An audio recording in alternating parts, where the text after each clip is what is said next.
ఓం శ్రీ వారాహీదేవి నమః. మరి ఈ సంవత్సరం జూన్ 26 నుంచి జూలై 4వ తారీఖు దాకా కూడా ఆషాఢ మాసం వారాహి నవరాత్రులు, గుప్త నవరాత్రులు.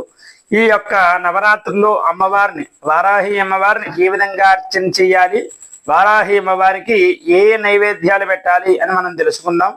మరి వారాహి అమ్మవారిని ముందు రోజు మనం దేవీ నవరాత్రులకి ఎలాగైతే కలశ స్థాపన చేసుకుంటామో అలా అమ్మవారి యొక్క చిత్రపటాన్ని, కలశాన్ని ఏర్పాటు చేసుకుని అమ్మవారికి రాత్రి ప్రారంభ కాలంలో, రాత్రి సమయంలో అర్చన చేయడం చాలా విశేషమైన ఫలితాలు అమ్మవారు కలగజేస్తారు.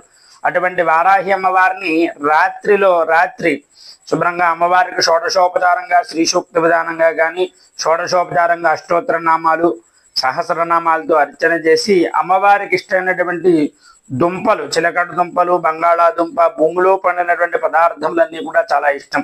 అటువంటివి అమ్మవారికి నివేదన చేయడం వల్ల అమ్మవారు మనకి విశేషమైన ఫలితాలను కలగజేస్తుంది.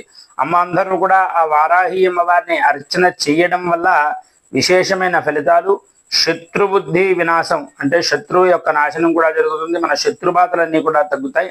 అందరూ కూడా వారాహి నవరాత్రులను దిగ్విజయంగా నిర్వహించుకుని అమ్మవారి యొక్క అనుగ్రహానికి పాత్రులు కాగలరు. ఓం శ్రీమాత్రే నమః.